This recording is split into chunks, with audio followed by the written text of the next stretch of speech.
ਵਾਹਿਗੁਰੂ ਜੀ ਕਾ ਖਾਲਸਾ ਅਤੇ ਵਾਹਿਗੁਰੂ ਜੀ ਕੀ ਫਤਿਹ।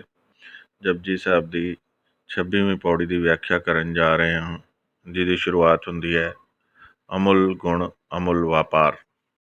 ਅਮੁੱਲ ਗੁਣ ਪਰਮਾਤਮਾ ਦੇ ਗੁਣ ਬੇਸ਼ਕੀਮਤੀ ਨੇ। ਪਰਮਾਤਮਾ ਦੇ ਗੁਣ ਐਸੇ ਨੇ ਜਿਹਦਾ ਜਗਤ ਦੇ ਵਿੱਚ ਮੁੱਲ ਪਾਉਣਾ ਕਿਸੇ ਵਸਤੂ ਨਾਲ ਅਤਿਅੰਤ ਕਠਿਨ ਹੈ, ਭਾਵ ਮੁੱਲ ਨਾਲ ਪ੍ਰਾਪਤ ਨਹੀਂ ਹੋ ਸਕਦਾ। ਪਰ ਜਿਨ੍ਹਾਂ ਨੇ ਤੇਰੀ ਸਿਫਤੋ ਸਲਾਹ ਕੀਤੀ, ਤੇਰੇ ਨਾਲ ਜੁੜੇ, ਲੀਨ ਹੋ ਗਏ, ਕੁਛ ਦੱਸਣ ਜੋਗੇ ਹੀ ਨਹੀਂ ਰਹੇ, ਪਰਤ ਕੇ ਕੁਛ ਕਹਿ ਹੀ ਨਹੀਂ ਸਕੇ। ਅਮੁੱਲ ਵਪਾਰ। ਵਪਾਰ ਸ਼ਬਦ ਐਸਾ ਹੈ, ਹੋ ਸਕਦਾ ਹੈ ਇਸ ਵਿੱਚ ਸੰਸਾਰ ਦੀ ਬੋ ਆਵੇ, ਪਰ ਸਤਿਗੁਰ ਦੇਵ ਜੀ ਮਹਾਰਾਜ ਨੇ ਇਹ ਜੋ ਸ਼ਬਦ ਵਰਤਿਆ ਹੈ, ਨਿਰੋਲ ਧਾਰਮਿਕ ਜਜ਼ਬੇ ਨਾਲ ਵਰਤਿਆ ਹੈ। ਵਪਾਰ ਦੀ ਦੁਨੀਆ ਵਿੱਚ ਹੈ ਕਿ ਕੁਛ ਦੇਣਾ ਕੁਛ ਲੈਣਾ, ਪਰ ਜਦ ਸਭ ਕੁਛ ਪਰਮਾਤਮਾ ਦਾ ਹੀ ਦਿੱਤਾ ਹੋਇਆ ਹੈ, ਤਾਂ ਫਿਰ ਪਰਮਾਤਮਾ ਨੂੰ ਅਸੀਂ ਕੀ ਦੇਣਾ ਹੈ। ਉਸ ਨੂੰ ਤੇਰਾ ਦਿਆ ਤੁਝੇ ਕਿਆ ਅਰਪੂੰ। ਜਦ ਸਭ ਕੁਛ ਤੇਰਾ ਦਿੱਤਾ ਹੈ, ਮੈਂ ਤੇਰੇ ਚਰਨਾਂ ਤੇ ਰੱਖਾਂ ਤੇ ਕੀ ਰੱਖਾਂ।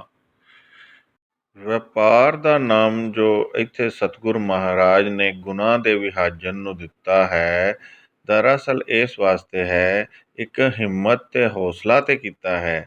ਦੇਣ ਦੀ ਤੇ ਕੋਈ ਸਮਰੱਥਾ ਨਹੀਂ, ਨਾ ਹੀ ਦੇ ਸਕਦੇ ਨੇ, ਲੇਕਿਨ ਇੱਕ ਹਿੰਮਤ ਹੈ ਕਿ ਹੇ ਪ੍ਰਭੂ, ਇਹ ਸਭ ਕੁਛ ਤੇਰਾ ਹੈ, ਬਸ ਐਸਾ ਜਿਹੜਾ ਆਖਣਾ ਹੈ ਇਤਨਾ ਮਹਾਨ ਹੈ, ਇਸ ਦਾ ਕੋਈ ਮੁੱਲ ਨਹੀਂ। ਇਸੇ ਨੂੰ ਆਖਿਆ ਹੈ ਇਹ ਵਪਾਰ ਮਹਾਨ ਹੈ। ਮਹਾਰਾਜ ਇਸ ਦੀ ਪ੍ਰੇਰਨਾ ਹੋਰ ਵੀ ਸ਼ਬਦਾਂ ਵਿੱਚ ਕਰਦੇ ਨੇ, ਜਿਵੇਂ ਸੱਚ ਵਪਾਰ ਕਰੋ ਵਪਾਰੀ, ਦਰਗਹਿ ਨਿਭੈ ਖੇਪ ਤੁਮਾਰੀ। ਫਿਰ ਸਾਹਿਬ ਇਹ ਵੀ ਕਹਿੰਦੇ ਨੇ, ਜਗਤ ਦੇ ਵਿੱਚ ਇਹ ਵਪਾਰ ਵਿਰਲਾ ਵਪਾਰ ਦਾ ਹੈ। ਇਹ ਵਪਾਰ ਵਿਰਲਾ ਵਪਾਰੇ, ਨਾਨਕ ਤਾਂ ਕੇ ਸਦ ਬਲਿਹਾਰੇ। ਕੋਈ ਵਿਰਲਾ ਹੀ ਇਸ ਵਪਾਰ ਦਾ ਵਪਾਰੀ ਹੈ, ਬਣਦਾ ਹੈ, ਐਸੇ ਗੁਣਾਂ ਦੇ ਵਿਭਾਜਨ ਵਾਲਾ ਬਣਦਾ ਹੈ। ਭਗਤ ਕਬੀਰ ਜੀ ਦਾ ਵੀ ਫਰਮਾਨ ਹੈ, ਕਿਨਹੀ ਵੰਜਿਆ ਕਾਸੀ ਤਾਬਾ, ਕਿਨਹੀ ਲੋਗ ਸੁਪਾਰੀ, ਸੰਤੋ ਵੰਜਿਆ ਨਾਮ ਗੋਬਿੰਦ ਕਾ, ਐਸੀ ਖੇਪ ਹਮਾਰੀ। ਫਿਰ ਅੱਗੇ ਕਹਿੰਦੇ ਨੇ, ਹਰ ਕੇ ਨਾਮ ਕੇ ਵਪਾਰੀ, ਹੀਰਾ ਹੱਥ ਚੜਿਆ ਨਿਰਮੋਲਕ, ਛੂਟ ਗਈ ਸੰਸਾਰੀ। ਸਾਹਿਬ ਨੇ ਕਈ ਸ਼ਬਦਾਂ ਵਿੱਚ ਨਾਮ ਰਸੀਆਂ ਨੂੰ ਵਣਜਾਰਾ ਆਖਿਆ ਹੈ, ਯਾਨੀ ਵਪਾਰੀ। ਹੋਰ ਅਨੇਕਾਂ ਸ਼ਬਦ ਨੇ ਜਿਨ੍ਹਾਂ ਵਿੱਚ ਮਹਾਰਾਜ ਨੇ ਵਣਜਾਰਾ ਕਹਿੰਦੇ ਨੇ।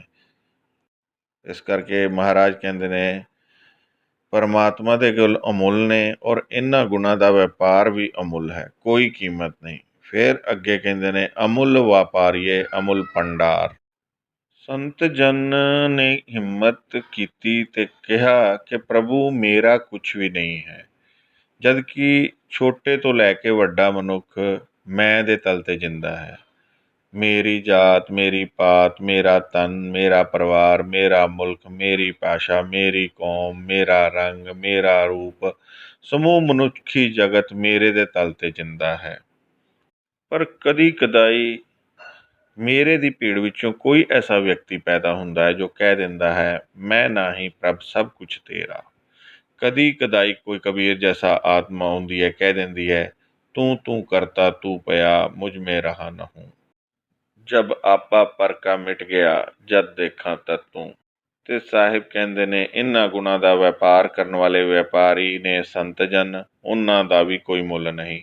ਸੰਤ ਇਤਨਾ ਮਹਾਨ ਹੈ ਕਿ ਕਿਸੇ ਚੀਜ਼ ਨਾਲ, ਕਿਸੇ ਵਸਤੂ ਨਾਲ ਉਸ ਦੀ ਤੁਲਨਾ ਕਰਨੀ ਅਤਿਅੰਤ ਔਖੀ ਹੈ। ਫਿਰ ਕਹਿੰਦੇ ਨੇ ਅੱਗੇ, ਅਮੁੱਲ ਭੰਡਾਰ। ਪਰਮਾਤਮਾ ਦੇ ਜੇ ਗੁਣਾਂ ਦੇ ਭੰਡਾਰ ਨੇ, ਇਹ ਵੀ ਅਮੁੱਲ ਨੇ, ਬੇਸ਼ਕੀਮਤੀ ਨੇ। ਅਮੁੱਲ ਦਾ ਮਤਲਬ ਹੈ ਨਹੀਂ ਅੰਦਾਜ਼ਾ ਲਗਾਇਆ ਜਾ ਸਕਦਾ, ਨਹੀਂ ਉਹਨਾਂ ਦੀ ਕੀਮਤ ਪਾਈ ਜਾ ਸਕਦੀ। ਕਿੰਨੇ ਕੁ ਗੁਣ ਨੇ ਔਰ ਕਿਤਨਾ ਵੱਡਾ ਇਹ ਭੰਡਾਰ ਹੈ। ਫਿਰ ਅੱਗੇ ਸਾਹਿਬ ਕਹਿੰਦੇ ਨੇ, ਅਮੁੱਲ ਆਵੈ ਅਮੁੱਲਾ ਲੈ ਜਾਏ। ਸੰਤ ਜਨਾਂ ਦਾ ਆਵਣਾ ਸੰਸਾਰ ਦੇ ਹਿੱਤ ਲਈ ਹੁੰਦਾ ਹੈ, ਕਲਿਆਣ ਲਈ ਹੁੰਦਾ ਹੈ। ਸੰਤ ਜਨਾਂ ਦਾ ਆਵਣਾ ਵੀ ਇੱਥੇ ਅਮੁੱਲ ਹੈ, ਮਹਾਨ ਹੈ, ਬੇਸ਼ਕੀਮਤੀ ਹੈ। ਭਾਵ ਉਹਨਾਂ ਦੇ ਆਉਣ ਦਾ ਇੱਕ ਪ੍ਰਯੋਜਨ ਹੈ ਕਿ ਜਗਤ ਨੂੰ ਸਾਡੀ ਹੋਂਦ ਤੋਂ ਕੁਛ ਮਿਲੇ। ਡਾਕੂ ਦੇ ਵੀ ਆਉਣ ਦਾ ਪ੍ਰਯੋਜਨ ਹੈ ਜਗਤ ਵਿੱਚ। ਬਈ ਕੁਛ ਖੋਣਾ ਹੈ, ਕੁਛ ਲੁੱਟਣਾ ਹੈ, ਕੁਛ ਬਰਬਾਦ ਕਰਨਾ ਹੈ। ਇਸ ਵਾਸਤੇ ਜੋ ਡਾਕੂ ਦਾ ਜਨਮ ਹੋਇਆ ਹੈ, ਸੰਸਾਰ 'ਤੇ ਆਉਣਾ ਹੋਇਆ ਹੈ, ਔਰ ਉਹ ਆਮ ਇੱਕ ਸੰਸਾਰੀ ਬੰਦੇ ਦਾ ਜੋ ਜਗਤ 'ਤੇ ਆਉਣਾ ਹੈ, ਕੁਛ ਵੀ ਨਹੀਂ, ਤੁੱਛ ਹੈ। ਸੰਤ ਦਾ ਜਗਤ ਵਿੱਚ ਆਉਣਾ ਵੀ ਬੇਸ਼ਕੀਮਤੀ ਹੈ, ਅਮੁੱਲ ਹੈ। ਉਸ ਦੀ ਹੋਂਦ ਦਾ ਜਗਤ ਨੂੰ ਕੁਛ ਮਿਲਦਾ ਹੈ। ਭਾਈ ਸਾਹਿਬ ਦਾ ਵੀ ਤਾਂ ਕਹਿਣਾ ਹੈ, ਨੰਦ ਲਾਲ ਜੀ ਦਾ, ਇਹ ਗੁਰੂ ਗੋਬਿੰਦ ਸਿੰਘ ਜੀ, ਤੁਸੀਂ ਇਹ ਜੋ ਰੰਗੀਨ ਚੋਲਾ ਪਹਿਨਿਆ ਹੈ, ਜਾਮਾ ਧਾਰਨ ਕੀਤਾ ਹੈ, ਭਾਵ ਮਨੁੱਖਾ ਤਨ 'ਚ ਜੋ ਤੁਹਾਡੀ ਆਤਮਾ ਨੇ ਧਾਰਨ ਕੀਤਾ ਹੈ, ਇਸ ਦੇ ਨਾਲ ਆਲਮ ਰੰਗੀਨ ਹੋ ਗਿਆ ਹੈ। ਇਹਦੇ ਨਾਲ ਛੋਟੇ ਤੇ ਵੱਡੇ ਨੂੰ ਰੰਗ ਚੜ੍ਹ ਗਿਆ ਹੈ। ਤੁਹਾਡੀ ਹੋਂਦ ਨਾਲ ਕਈ ਰੰਗੀਨ ਹੋ ਗਏ ਨੇ, ਤੁਹਾਡੇ ਆਵਣ ਨਾਲ ਕਈਆਂ ਦੇ ਆਵਨੇ ਜਾਵਨੇ ਮਿਟ ਗਏ ਨੇ। ਇਸ ਤਰ੍ਹਾਂ ਦੇ ਪੁਰਸ਼ਾਂ ਨੂੰ ਕਹਿੰਦੇ ਨੇ ਜੀਵਨ ਮੁਕਤ ਪੁਰਸ਼। ਐਸੇ ਪੁਰਸ਼ ਵਾਸਤਵਿਕ ਜਨਮ ਤੇ ਮਰਨ ਦੇ ਬੰਧਨ ਵਿੱਚ ਨਹੀਂ ਹੁੰਦੇ।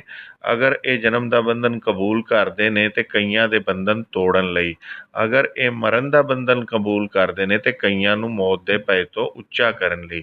ਇਸ ਵਾਸਤੇ ਸਾਹਿਬ ਕਹਿੰਦੇ ਨੇ, ਜਨਮ ਮਰਨ ਦੋਹੂੰ ਮੈਂ ਨਾਹੀ, ਜਨ ਪਰਉਪਕਾਰੀ ਆਏ। ਤੇ ਸਾਹਿਬ ਕਹਿੰਦੇ ਨੇ, ਅਮੁੱਲ ਲੈ ਜਾਏ। ਜੈਸੇ ਸੰਤ ਜਨਾਂ ਦਾ ਆਵਣਾ ਬਹੁਤ ਅਮੁੱਲ ਹੈ, ਉਹਨਾਂ ਦਾ ਜਾਵਣਾ ਵੀ ਅਮੁੱਲ ਹੈ, ਬੇਸ਼ਕੀਮਤੀ ਹੈ। ਇਹਨਾਂ ਦੇ ਜਨਮ ਦਿਨ ਵੀ ਮਨਾਏ ਜਾਂਦੇ ਨੇ, ਬਰਸੀਆਂ ਵੀ ਮਨਾਈਆਂ ਜਾਂਦੀਆਂ ਨੇ। ਇਹਨਾਂ ਦਾ ਜਨਮ ਦਿਨ ਮਨਾਉਣਾ ਜਨਮ ਤੋਂ ਉੱਚਾ ਹੋਣ ਦਾ ਭਾਵ ਪੈਦਾ ਕਰਦਾ ਹੈ, ਭਾਵ ਜੀਵਨ ਦੀ ਲਾਲਸਾ ਨੂੰ ਛੱਡੀਏ, ਤੇ ਇਹਨਾਂ ਦੀ ਬਰਸੀ ਨੂੰ ਮਨਾਉਣਾ ਮੌਤ ਦੇ ਭੈ ਨੂੰ ਦੂਰ ਕਰਦਾ ਹੈ। ਤੋ ਇਹਨਾਂ ਦਾ ਜਨਮ ਔਰ ਮਰਨ ਵੀ ਸੰਸਾਰ ਨੂੰ ਕੁਛ ਸਿਕਸ਼ਾ ਦਿੰਦਾ ਹੈ, ਸੰਸਾਰ ਨੂੰ ਗਿਆਨ ਦਿੰਦਾ ਹੈ। ਅਮੁੱਲ ਲੈ ਜਾਏ, ਇਹ ਅਮੁੱਲ ਗੁਣਾਂ ਦੇ ਖਜ਼ਾਨੇ ਲੈ ਕੇ ਚਲੇ ਜਾਂਦੇ ਨੇ। ਐਸਾ ਨਹੀਂ ਕਿ ਬਿਲਕੁਲ ਝੋਲੀ ਖਾਲੀ ਕਰ ਜਾਂਦੇ ਨੇ। ਜਗਤ ਦੇ ਵਿੱਚ ਧਨ ਵੰਡੋ, ਇਹ ਵੰਡਦਿਆਂ ਹੀ ਘਟਦਾ ਹੈ। ਇੱਕੋ ਧਨ ਪਰਮਾਤਮਾ ਦਾ ਨਾਮ ਜਿਤਨਾ ਵੰਡੋ ਉਤਨਾ ਹੀ ਵੱਧਦਾ ਹੈ।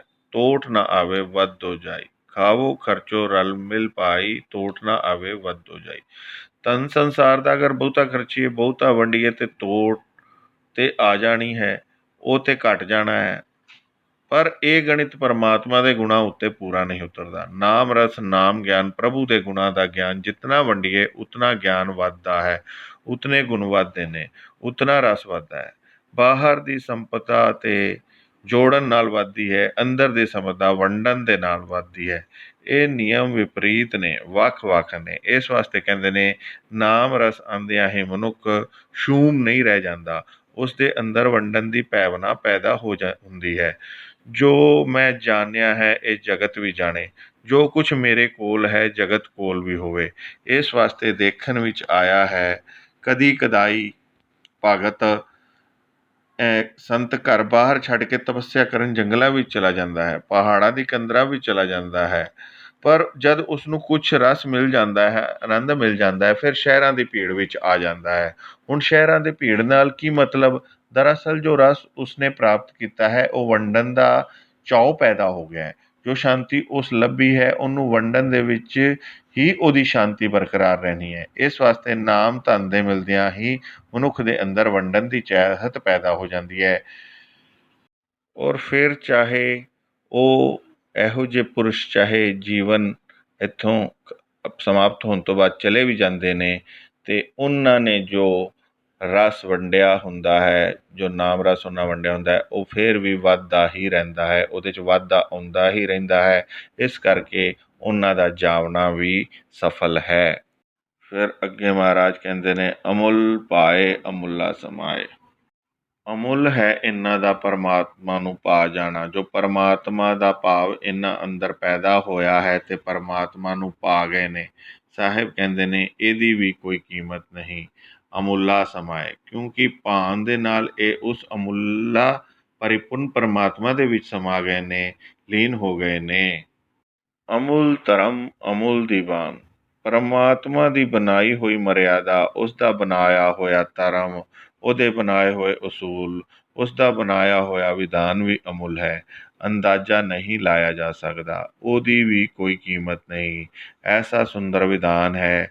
ਦਰਅਸਲ ਵਿਧਾਨ ਤੋਂ ਬਿਨਾਂ ਸੂਰਜ, ਚੰਦ, ਤਾਰਿਆਂ ਦਾ ਟਿਕਣਾ ਬਹੁਤ ਔਖਾ ਹੈ। ਸਾਡੇ ਸਰੀਰ ਦੀ ਇੱਕ ਇੱਕ ਨਸ ਵੀ ਕਿਸੇ ਵਿਧਾਨ ਦੇ ਮੁਤਾਬਿਕ ਅੰਦਰ ਕੰਮ ਕਰ ਰਹੀ ਹੈ ਔਰ ਤਰਤੀਬ ਨਾਲ ਬਣੀ ਹੋਈ ਹੈ। ਸਾਹਿਬ ਕਹਿੰਦੇ ਨੇ, ਪੁੱਤਰੀ ਤੇਰੀ ਬਿਧ ਕਰ ਥਾਟੀ, ਹੇ ਬੰਦੇ, ਇਹ ਸਰੀਰ ਦਾ ਪੁਤਲਾ ਪਰਿਪੂਰਨ ਪਰਮਾਤਮਾ ਨੇ ਕਿਸੇ ਵਿਧੀ ਵਿਧਾਨ ਦੇ ਨਾਲ ਬਣਾਇਆ ਹੈ। ਹੱਥ ਪੈਰ ਤੇ ਉਹਨਾਂ ਦੀਆਂ ਉਂਗਲੀਆਂ, ਦੰਦ, ਅੱਖ, ਕੇਸ਼, ਲੱਤਾਂ, ਹੱਡੀਆਂ ਬਕਾਇਦਾ ਕਿਸੇ ਵਿਧੀ ਵਿਧਾਨ ਨਾਲ ਬਣੀਆਂ ਹੋਈਆਂ ਨੇ, ਤੇ ਜਿਸ ਨਿਯਮ ਨੂੰ ਪਰਮਾਤਮਾ ਨੇ ਇਸ ਪਿੰਡ ਵਿੱਚ ਰੱਖਿਆ ਹੋਇਆ ਹੈ, ਉਹ ਬ੍ਰਹਮੰਡ ਵਿੱਚ ਵੀ ਕੰਮ ਕਰ ਰਿਹਾ ਹੈ। ਜੋ ਬ੍ਰਹਮੰਡੇ ਸੋਹੀ ਪਿੰਡੇ, ਜੋ ਖੋਜੇ ਸੋ ਪਾਵੇ। ਤੋ ਸਾਹਿਬ ਦਾ ਫਰਮਾਨ, ਉਹਦਾ ਧਰਮ, ਉਸ ਦਾ ਵਿਧਾਨ, ਇਹ ਵੀ ਅਮੁੱਲ ਹੈ। ਅਮੁੱਲ ਦੀ ਬਾਣ, ਉਸ ਦੀ ਮਹਿਫਿਲ ਦਰਬਾਰ, ਉਹ ਵੀ ਇਤਨਾ ਵੱਡਾ ਹੈ ਕਿ ਅੰਦਾਜ਼ਾ ਨਹੀਂ ਲਾਇਆ ਜਾ ਸਕਦਾ ਕਿੰਨਾ ਕੁ ਹੈ। ਉਸ ਦਾ ਵੀ ਕੋਈ ਮੁੱਲ ਨਹੀਂ। ਫਿਰ ਕਹਿੰਦੇ ਨੇ, ਅਮੁੱਲ ਤੁਲ ਅਮੁੱਲ ਪ੍ਰਵਾਨ, ਉਹ ਤੱਕੜੀ ਵੀ ਅਮੁੱਲ ਹੈ ਜਿਸ ਦੇ ਉੱਤੇ ਜੀਵਾਂ ਦੇ ਕਰਮ ਤੋਲੇ ਜਾਂਦੇ ਨੇ, ਤੇ ਉਹ ਵੱਟੇ ਪ੍ਰਵਾਨ ਨੇ ਜਿਸ ਦੇ ਨਾਲ ਜੀਵਾਂ ਦੇ ਕਰਮ ਤੋਲੇ ਜਾਂਦੇ ਨੇ। ਉਹ ਵੱਟਾ ਵੀ ਮਹਾਨ ਹੈ, ਉਹ ਤੱਕੜੀ ਵੀ ਮਹਾਨ ਹੈ। ਭਾਵ ਪਰਮਾਤਮਾ ਨੇ ਜੋ ਇਹ ਧਰਮ ਵਿਧੀ ਵਿਧਾਨ ਬਣਾ ਰੱਖਿਆ ਹੈ, ਔਰ ਜਿਸ ਢੰਗ ਦੇ ਨਾਲ ਕਰਮਾਂ ਨੂੰ ਤੋਲਿਆ ਜਾਂਦਾ ਹੈ ਤੇ ਜਿਸ ਪੱਖ ਤੋਂ ਤੋਲਿਆ ਜਾਂਦਾ ਹੈ, ਸਾਹਿਬ ਕਹਿੰਦੇ ਨੇ ਇਹ ਵੀ ਅੰਦਾਜ਼ੇ ਤੋਂ ਪਰੇ ਦੀ ਗੱਲ ਹੈ। ਇਸ ਦੀ ਵੀ ਕੀਮਤ ਲਾਣੀ ਬਹੁਤ ਔਖੀ ਹੈ। ਫਿਰ ਅੱਗੇ ਕਹਿੰਦੇ ਨੇ, ਅਮੁੱਲ ਬਖਸ਼ੀਸ਼ ਅਮੁੱਲ ਨਿਸ਼ਾਨ, ਉਹਦੀਆਂ ਬਖਸ਼ਿਸ਼ਾਂ ਵੀ ਇਤਨੀਆਂ ਮਹਾਨ ਨੇ, ਇਤਨੀਆਂ ਜ਼ਿਆਦਾ ਨੇ ਕਿ ਉਹਦੀ ਕੀਮਤ ਪਾਣੀ ਬਹੁਤ ਔਖੀ ਹੈ। ਸਾਨੂੰ ਇਹ ਜੋ ਹੱਥ ਪੈਰ ਮਿਲੇ ਨੇ, ਇਹਦਾ ਕੋਈ ਮੁੱਲ ਨਹੀਂ ਹੈ। ਚਾਹੇ ਬਾਜ਼ਾਰ ਵਿੱਚ ਲੱਕੜ ਦੇ, ਪਲਾਸਟਿਕ ਦੇ ਹੱਥ ਪੈਰ ਮਿਲ ਜਾਂਦੇ ਨੇ, ਦੰਦ ਵੀ ਮਿਲ ਜਾਂਦੇ ਨੇ ਪੱਥਰ ਦੇ, ਪਰ ਇਹ ਜੋ ਸਾਨੂੰ ਮਿਲੇ ਨੇ, ਇਹਨਾਂ ਦਾ ਕੋਈ ਮੁੱਲ ਨਹੀਂ। ਇੱਕ ਇੱਕ ਵਸਤੂ ਬੇਸ਼ਕੀਮਤੀ ਹੈ। ਇਸ ਕਰਕੇ ਸਾਹਿਬ ਕਹਿੰਦੇ ਨੇ, ਉਸ ਦੀਆਂ ਇਤਨੀਆਂ ਵੱਡੀਆਂ ਬਖਸ਼ਿਸ਼ਾਂ ਨੇ ਜਿਹਦੀ ਕੋਈ ਕੀਮਤ ਨਹੀਂ। ਹਵਾ ਤੋਂ ਬਿਨਾਂ ਸੈਕਿੰਡ ਵੀ ਜੀਣਾ ਬਹੁਤ ਮੁਸ਼ਕਿਲ ਹੈ, ਔਰ ਹਵਾ ਸਾਨੂੰ ਮੁਫਤ ਵਿੱਚ ਮਿਲ ਰਹੀ ਹੈ। ਸੂਰਜ ਤੋਂ ਬਿਨਾਂ ਸੈਕਿੰਡ ਵੀ ਜੀਣਾ ਔਖਾ ਹੈ। ਅਗਰ ਠੰਡਾ ਪੈ ਜਾਏ ਤਾਂ ਸਮੂਹ ਬ੍ਰਹਮੰਡ ਠੰਡਾ ਪੈ ਜਾਏਗਾ, ਪਰ ਇਹ ਰੋਸ਼ਨੀ ਤੇ ਤਪਸ਼ ਮੁਫਤ ਮਿਲ ਰਹੀ ਹੈ। ਇਹ ਉਸ ਦੀਆਂ ਬਖਸ਼ਿਸ਼ਾਂ ਨੇ, ਦਾਤਾਂ ਨੇ। ਸਾਹਿਬ ਕਹਿੰਦੇ ਨੇ, ਇਹਨਾਂ ਦਾ ਵੀ ਕੋਈ ਮੁੱਲ ਨਹੀਂ। ਅਮੁੱਲ ਨਿਸ਼ਾਨ, ਉਹਦੀ ਬਖਸ਼ਿਸ਼ ਦਾ ਜੋ ਨਿਸ਼ਾਨ ਹੈ ਉਹ ਵੀ ਅਮੁੱਲ ਹੈ। ਦਰਅਸਲ ਕਿਸੇ 'ਤੇ ਬਖਸ਼ਿਸ਼ ਹੋ ਜਾਏ ਤੇ ਇਹਦੀ ਕੁਛ ਫਰਕ ਹੁੰਦੀ ਹੈ ਕਿ ਫਲਾਣੇ ਮਨੁੱਖ 'ਤੇ ਬਖਸ਼ਿਸ਼ ਹੈ, ਰਹਿਮਤ ਹੈ। ਬਖਸ਼ਿਸ਼ ਗੁਣਾਂ ਰਾਹੀਂ ਪ੍ਰਗਟ ਹੁੰਦੀ ਹੈ। ਬਖਸ਼ਿਸ਼ ਸ਼ਰਾਫਤ ਰਾਹੀਂ ਪ੍ਰਗਟ ਹੁੰਦੀ ਹੈ। ਬਖਸ਼ਿਸ਼ ਤਰ੍ਹਾਂ ਤਰ੍ਹਾਂ ਦੇ ਉੱਚੇ ਇਕਲਾਕ ਚਰਿੱਤਰ ਦੇ ਰਾਹੀਂ ਪ੍ਰਗਟ ਹੁੰਦੀ ਹੈ। ਇਹ ਜਿਹੜਾ ਪ੍ਰਗਟ ਹੋਣਾ ਹੈ, ਇਹ ਨਿਸ਼ਾਨੀ ਹੈ ਪਰਿਪੂਰਨ ਪਰਮਾਤਮਾ ਦੀ। ਅਰੋਗ ਦੇਹੀ ਦਾ ਹੋਣਾ, ਸੁੰਦਰ ਦੇਹੀ ਦਾ ਹੋਣਾ, ਸਾਹਿਬ ਕਹਿੰਦੇ ਨੇ ਇਹ ਵੀ ਇਹ ਬਖਸ਼ਿਸ਼ ਹੈ। ਜਿਵੇਂ ਕਿਹਾ ਵੀ ਹੈ, ਜੈ ਪ੍ਰਸਾਦ ਆਰੋ ਕੰਚਨ ਦੇਹੀ, ਲਿਵ ਲਾਓ ਤਿਸ ਰਾਮ ਸਨੇਹੀ। ਜੇ ਪ੍ਰਸਾਦ ਤੇਰਾ ਸੁੰਦਰ ਰੂਪ, ਸੋ ਪ੍ਰਭ ਸਿਮਰੋ ਸਦਾ ਅਨੂਪ। ਇਹ ਮਨੁੱਖ, ਉਹਦੀ ਬਖਸ਼ਿਸ਼ ਨਾਲ ਤੂੰ ਸੁੰਦਰ ਹੈ, ਅਰੋਗ ਹੈ, ਨਿਰੋਵਾ ਹੈ, ਤੇ ਉਹਦੀਆਂ ਅਨੰਤ ਬਖਸ਼ਿਸ਼ਾਂ ਨੇ ਜਿਨ੍ਹਾਂ ਦਾ ਕੋਈ ਮੁੱਲ ਨਹੀਂ, ਔਰ ਇਹ ਉਸ ਦੀਆਂ ਨਿਸ਼ਾਨੀਆਂ ਨੇ। ਜੇ ਤੂੰ ਸੁੰਦਰ ਹੈ, ਨਿਰੋਵਾ ਹੈ, ਜਵਾਨ ਹੈ, ਧਨਵਾਨ ਹੈ, ਸ਼ਰਾਫਤ ਦਾ ਪੁਤਲਾ ਹੈ, ਉੱਚਾ ਚਰਿੱਤਰ ਹੈ ਤੇਰਾ, ਤੇ ਉਸ ਦੀਆਂ ਮਹਾਨ ਬਖਸ਼ਿਸ਼ਾਂ ਦੀਆਂ ਇਹ ਨਿਸ਼ਾਨੀਆਂ ਨੇ। ਫਿਰ ਅੱਗੇ ਮਹਾਰਾਜ ਕਹਿੰਦੇ ਨੇ, ਅਮੁੱਲ ਕਰਮ ਅਮੁੱਲ ਫੁਰਮਾਨ, ਅਮੁੱਲ ਹੈ ਉਹਦੀ ਰਹਿਮਤ, ਕੀਮਤ ਤੋਂ ਪਰੇ, ਔਰ ਅਮੁੱਲ ਹੈ ਉਸ ਦਾ ਫਰਮਾਨ। ਕਰਨਾ, ਹੁਕਮ ਕਰਨਾ, ਬਖਸ਼ਿਸ਼ਾਂ ਵੰਡਣਾ, ਰਹਿਮਤ ਨੂੰ ਵੰਡਣਾ, ਕਰਮ ਦਾ ਕਰਨਾ, ਉਹ ਇਸ ਪ੍ਰਤੀ ਉਸ ਦਾ ਫਰਮਾਨ ਕਰਨਾ ਕਿ ਫਲਾਣੇ ਨੂੰ ਬਖਸ਼ਿਸ਼ਾਂ ਹੋ ਗਈਆਂ ਨੇ, ਫਲਾਣੇ 'ਤੇ ਬਖਸ਼ਿਸ਼ਾਂ ਕਰ ਦਿੱਤੀਆਂ ਨੇ। ਇਸ ਤਰ੍ਹਾਂ ਦਾ ਜੋ ਉਸ ਦਾ ਫਰਮਾਨ ਹੈ, ਜੋ ਹੁਕਮ ਹੈ, ਉਹ ਸਮੂਹ ਜਗਤ 'ਤੇ ਇਸ ਦਾ ਵੀ ਅੰਦਾਜ਼ਾ ਲਗਵਾਉਣਾ, ਕੀਮਤ ਪਾਣੀ ਬਹੁਤ ਔਖੀ ਹੈ। ਕਿਉਂਕਿ ਜਿਤਨਾ ਵੱਡਾ ਉਹ ਆਪ ਹੈ, ਉਤਨਾ ਵੱਡਾ ਉਸ ਦਾ ਫਰਮਾਨ ਹੈ, ਔਰ ਉਸ ਦੇ ਫਰਮਾਨ ਦੇ ਹੁਕਮ ਵਿੱਚ ਸਾਰੇ ਦੇ ਸਾਰੇ ਆ ਜਾਂਦੇ ਨੇ। ਕੋਈ ਥਾਂ ਐਸੀ ਨਹੀਂ ਜਿੱਥੇ ਉਸ ਦਾ ਫਰਮਾਨ ਨਹੀਂ, ਹੁਕਮ ਨਹੀਂ। ਅੱਗੇ ਸਾਹਿਬ ਫਰਮਾਨ ਕਰਦੇ ਨੇ, ਅਮੁੱਲੋ ਮੁੱਲ ਆਖਿਆ ਨਾ ਜਾ।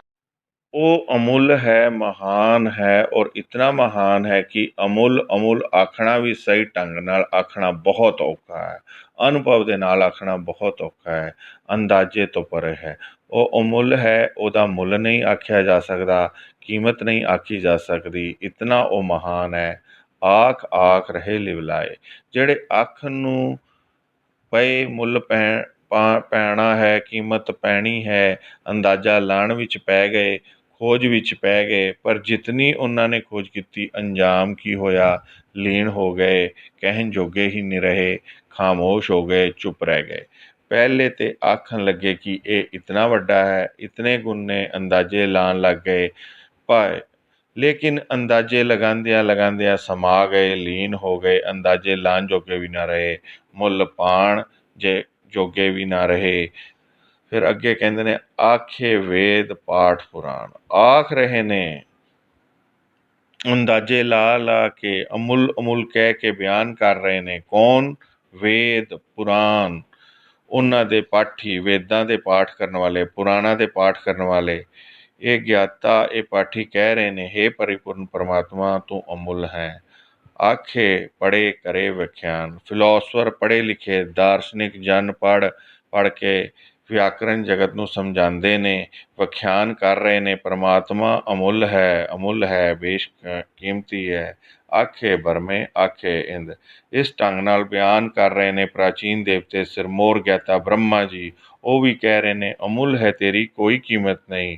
ਔਰ ਇੰਦਰਪੁਰੀ ਵਿੱਚ ਬੈਠਾ ਦੇਵਤਿਆਂ ਦਾ ਸਰਮੌਰ ਇੰਦਰ ਵੀ ਕਹਿ ਰਿਹਾ ਹੈ ਕਿ ਹੇ ਪ੍ਰਭੂ ਤੇਰੀ ਕੋਈ ਕੀਮਤ ਨਹੀਂ, ਤੂੰ ਮਹਾਨ ਹੈ, ਬੇਸ਼ ਕੀਮਤ ਹੈ।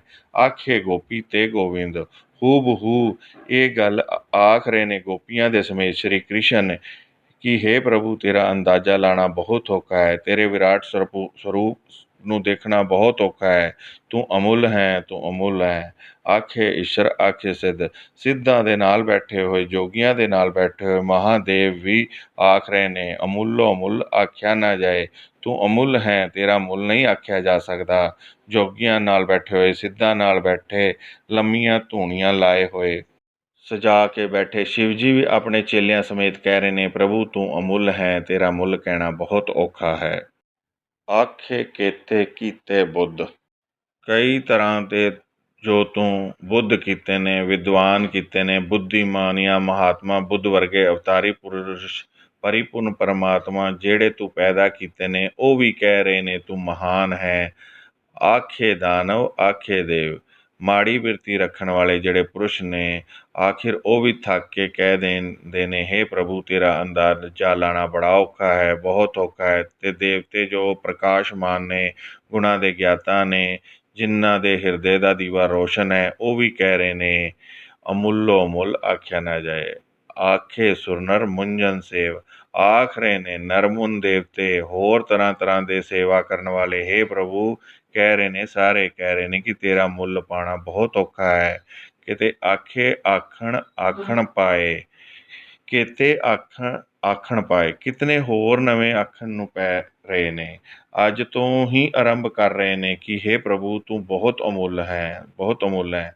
ਭਗਤ ਕਬੀਰ ਕਹਿੰਦੇ ਨੇ ਤੂੰ ਸਤਿਗੁਰ ਹੋ ਨਵ ਤਨ ਚੇਲਾ, ਕਹੇ ਕਬੀਰ ਮਿਲ ਅੰਤ ਕੀ ਬੇਲਾ। ਹੇ ਪ੍ਰਭੂ ਤੂੰ ਤੇ ਸਤਿਗੁਰ ਹੈ, ਪਰ ਮੈਂ ਤੇਰਾ ਨਵਾਂ ਚੇਲਾ ਹਾਂ, ਅੱਜ ਦਾ ਚੇਲਾ ਹਾਂ, ਅੱਜ ਤੋਂ ਸ਼ੁਰੂ ਕੀਤਾ ਹੈ। ਮੈਨੂੰ ਕੋਈ ਬਹੁਤ ਲੰਬੀ ਚੌੜੀ ਗੱਲਾਂ ਦਾ ਪਤਾ ਨਹੀਂ, ਔਰ ਵਾਟ ਵੀ ਲੰਮੀ ਤੈਅ ਨਹੀਂ ਕੀਤੀ ਹੈ, ਮੈਂ ਨਵਾਂ ਚੇਲਾ ਹਾਂ। ਸਾਹਿਬ ਕਹਿੰਦੇ ਨੇ ਕਿਤਨੇ ਨੇ ਇਹੋ ਜਿਹੇ ਜੋ ਕਹਿ ਰਹੇ ਨੇ ਮੁੱਲੋ ਮੁੱਲ ਆਖਿਆ ਨਾ ਜਾਏ। ਤੇ ਅੱਗੇ ਕਹਿੰਦੇ ਨੇ ਕੇਤੇ ਕਹਿ ਉੱਠ ਜਾਏ, ਕਿਤਨੇ ਨੇ ਜੋ ਕਹਿ ਰਹੇ ਨੇ ਕਹਿੰਦਿਆਂ ਕਹਿੰਦਿਆਂ ਉਹਨਾਂ ਦਾ ਅੰਤ ਹੋ ਜਾਂਦਾ ਹੈ, ਇਸ ਸੰਸਾਰ ਤੋਂ ਉੱਠ ਚਲੇ ਜਾਂਦੇ ਨੇ। ਇਹ ਵੀ ਆਖਦੇ ਰਹਿੰਦੇ ਨੇ ਤੂੰ ਅਮੁੱਲ ਹੈ, ਜਗਤ ਤੋਂ ਅਮੁੱਲ ਅਮੁੱਲ ਆਖਦਿਆਂ ਹੀ ਚਲੇ ਜਾਂਦੇ ਨੇ। ਇਤੇ ਕੀਤੇ ਹੋਰ ਕਰੇ, ਸਾਹਿਬ ਕਹਿੰਦੇ ਨੇ ਇਤਨੇ ਤੂੰ ਕੀਤੇ ਨੇ ਜੋ ਅਮੁੱਲ ਅਮੁੱਲ ਕਰਕੇ ਆਖ ਰਹੇ ਨੇ।